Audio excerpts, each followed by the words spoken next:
DNA में अब हम पड़ोसी देश पाकिस्तान की कॉमेडी वाली पत्रकारिता का डीएनए टेस्ट करेंगे। आपको लग रहा होगा कि पत्रकारिता जैसे गंभीर विषय के साथ हम कॉमेडी शब्द का प्रयोग क्यों कर रहे हैं, तो हम आपको बता दें कि ये वीडियो विश्लेषण तैयार करते वक्त हमने पाकिस्तानी न्यूज चैनल्स पर गंभीरता और दहशत वाली रिपोर्टिंग को ढूंढने की काफी कोशिश की, लेकिन हर बार हमें फूहड़ और स्तरहीन पत्रकारिता के ही दर्शन हुए।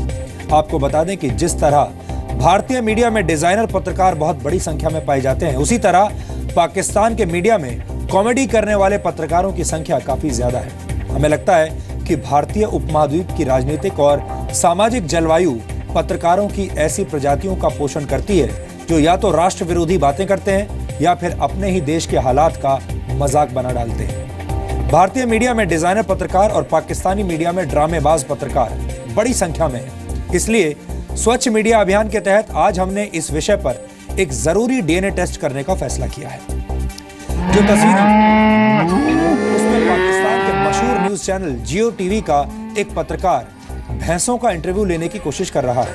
यह पत्रकार न सिर्फ भैंसों से सवाल पूछता है, बल्कि ऐसा दिखाने की कोशिश करता है जैसे ये भैंसों की बात समझ रहा है और ये जानवर इसके सवालों का भी जवाब दे रहे हैं और इसके सवालों को समझ भी रहे हैं। परेशानी यह है कि पाकिस्तान में जो पत्रकार फूहड़ता दिखाता है उसे हीरो बना दिया जाता है, जबकि जो पत्रकार अपनी मीडिया और सरकार पर सवाल उठाता है उसका शो बंद करा दिया जाता है। यह डीएनए टेस्ट भारत में फैंसी पत्रकारिता करने के शौकीन डिजाइनर पत्रकारों के लिए भी एक सबक है, क्योंकि जो पत्रकार देश के प्रति अपनी जिम्मेदारी को गंभीरता से नहीं लेते, वो एक दिन जनता के लिए मजाक बन जाते हैं। लाइव रिपोर्टिंग को स्टैंड अप कॉमेडी में बदल कर रख देने वाले पाकिस्तानी मीडिया पर आधारित हमारा यह डीएनए टेस्ट पत्रकारिता के उन छात्रों को आज जरूर ध्यान से देखना चाहिए जो पत्रकार बनने के बाद डिजाइनर और ड्रामेबाज पत्रकारों से दूर रहना चाहते हैं। चलेंगे ये खबर जो है ये शहर से काफी दूर। तो बात मेरे तेरे मुंह में छितर मारूंगा। पाकिस्तानी सलमान हैं वो यहाँ पर पहुँच चुके हैं अपनी गिरफ्तारी देने के लिए। आप अभी पुल उतर कर आई हो, ये काम आसान लगा है या मुश्किल?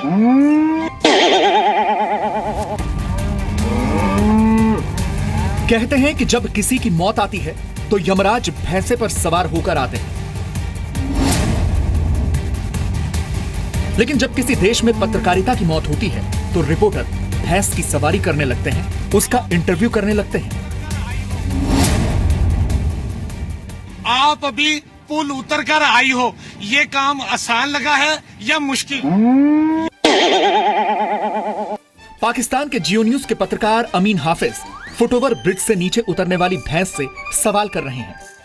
ये गाय शायद ये कहने की कोशिश कर रही है कि किसी भी जानवर के लिए सीढ़ियां चढ़ना या सीढ़ियां उतरना आसान नहीं, मुश्किल काम है। पाकिस्तानी मीडिया द्वारा पत्रकारिता का मजाक उड़ाए जाने की ये तस्वीरें कुछ दिनों से सोशल मीडिया पर वायरल हैं, लेकिन शायद पाकिस्तान के पत्रकारों को अपनी इंटरनेशनल बेइज्जती से फर्क नहीं पड़ता। तभी तो वहां के कुछ पत्रकार बेतुकी, सतही और हास्यास्पद पत्रकारिता के ब्रांड एम्बेसडर बन गए हैं। ऐसे ही पत्रकारों में से एक हैं अमीन हाफिज। इस बकरे की कीमत 20,000। तो एक्सरसाइज कर रहे हैं, ये तमाम लोग मेरी तरह एक्सरसाइज करें ना जी। ये एक्सरसाइज हो रही है, जिंदा दिलाने लाहौर एक्सरसाइज कर रहे हैं कि जिंदा दिलाने लाहौर सड़कों पर निकल आए हैं। तो यहाँ पर नाश्ता करने आई, आप बताओ आप घर पे नाश्ता नहीं करती हो? ऑमलेट थी, ब्रेड था और साथ जैम और बटर भी था। और आपने तो लगता है टका के सब कुछ खा लिया होगा। बेटे आप यहाँ पर क्या करने आते हो? मैं यहाँ पे लस्सी पीने आता हूँ। वो इतने मोटे और अभी भी लस्सी पीते और मोटे हो जाओगे। हम उनसे बात करते हैं कि वो अपने बेड पे सोने की बजाय ये एक्सरसाइज ही क्यों करवाते हैं। आपका नहीं दिल करता इतने प्यारे मौसम में आप बेड पे रजाई लेके सोए रहे हैं? ग्राहक रेट पूछकर घबराए ना तो और क्या करें। मार्च 2016 में पाकिस्तान के इलेक्ट्रॉनिक मीडिया रेगुलेटरी अथॉरिटी यानी पेमरा ने भारतीय मीडिया पर आपत्तिजनक टिप्पणी करते हुए अपने देश के पत्रकारों को सलाह दी थी कि वो भारतीय मीडिया की तरह दायित्वहीन रिपोर्टिंग न करें, लेकिन शायद पेमरा अपने न्यूज चैनल्स को देखती तक नहीं। तभी तो वहां के पत्रकार मीडिया को चिड़ियाघर बनाने पर तुले हैं। और तू बात मेरे तेरे मुंह में छितर मारूंगा। कोई इल्लत छोड़ी नहीं। बगैर घटिया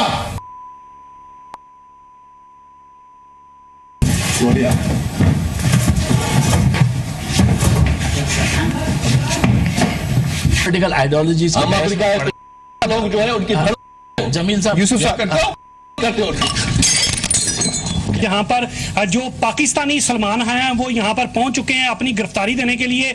इनका ये कहना है ये बहुत ज्यादा दिल बर्दाश्त है क्योंकि इनके हीरो जो हैं वो उन्हें सजा हो गई है 5 साल के लिए और ये इतने दिल बर्दाश्त हुए कि एहतजाजन अपनी गिरफ्तारी देने के लिए वो थाना हाजीपुरा में पहुंच चुके हैं। यहाँ आके उन्होंने बाकायदा तौर पर SHO के कमरे में आया, उन्होंने बोला है कि यहाँ मुझे हिरासत में लिया जाए और हवालात के अंदर डाला जाए। आप क्यों आके दिल बर्दाश्त हो गई यहाँ हवालात में आ गए? आपके मेरे सलमान खान जेल में हो और मैं बाहर हूँ।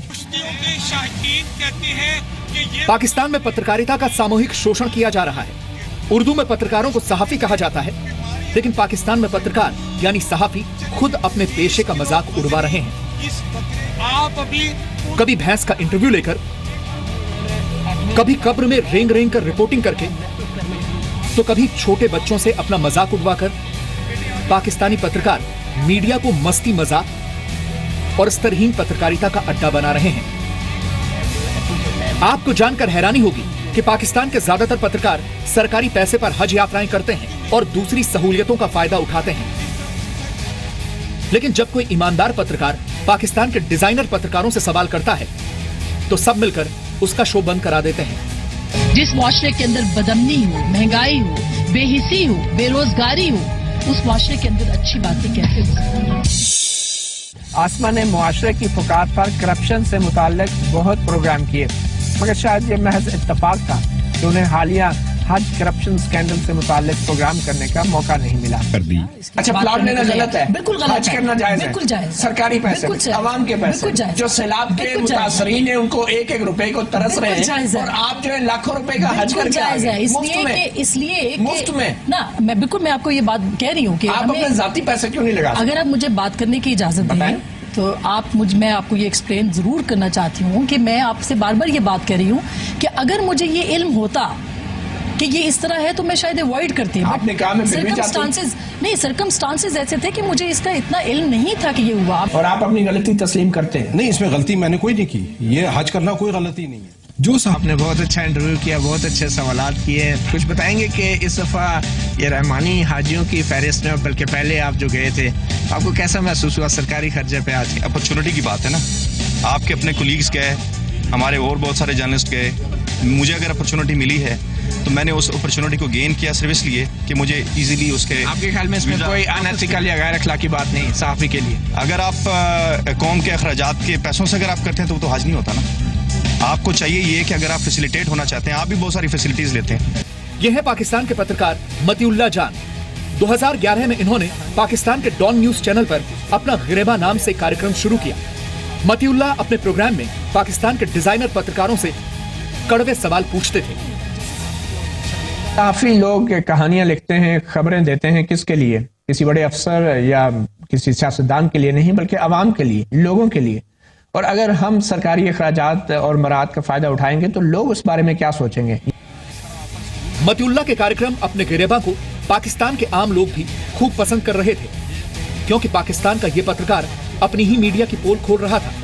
लेकिन आपको जानकर हैरानी होगी कि पाकिस्तानी पत्रकारों के गैंग ने मतीउल्लाह का यह शो नहीं चलने दिया और उसे बीच में ही बंद करा दिया। ये चला जाएगा या इस तरह ऑफर्स कबूल करेगा गवर्नमेंट की, तो मेरे ख्याल में पंजाबी में जिसको कहते हैं काना हो जाना, मीडिया काना हो जाएगा। अगर सहाफ़ियों को इस तरह के ऑफर दी जाती हैं, अगर वो अवेल करते हैं, तो definitely they have to be playing acting like a puppets. मेरा ख्याल है कि हज जो है ना, ये अपने एक्सपेंसेस पे करना चाहिए। जहाँ भी आप लोग थोड़ा बहुत भी शेयर किसी से लेंगे ना, शक का दरवाजा खुल जाता है। यानी पाकिस्तान में मस्खरे रिपोर्टर्स को तो चैनल्स का चेहरा बना दिया जाता है, लेकिन गंभीर सवाल उठाने वाले पत्रकारों को पाकिस्तान के डिजाइनर पत्रकार काम नहीं करने देते।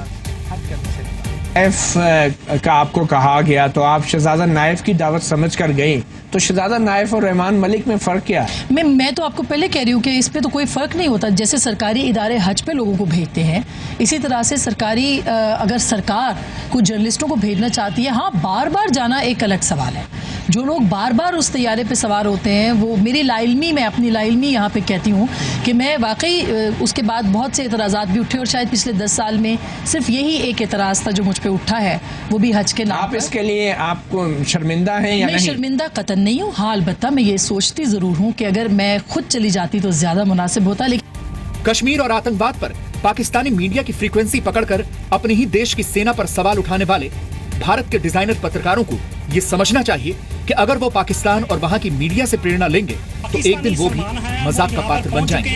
20 किलो वजनी इस बकरे की। ब्यूरो रिपोर्ट, जी मीडिया।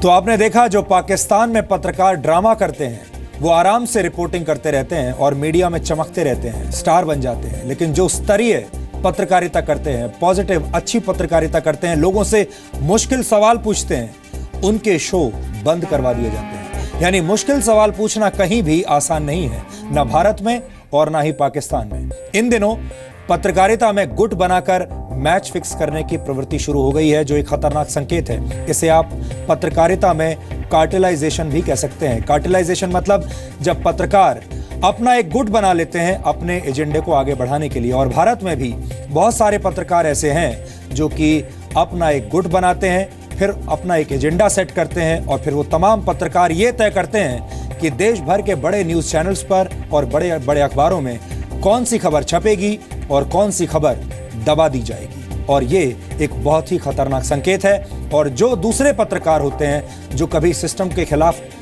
बात करने की जरूरत करते हैं या फिर देश की बात करते हैं, ऐसे बड़े गुट उन पत्रकारों को दबाने की कोशिश करते हैं।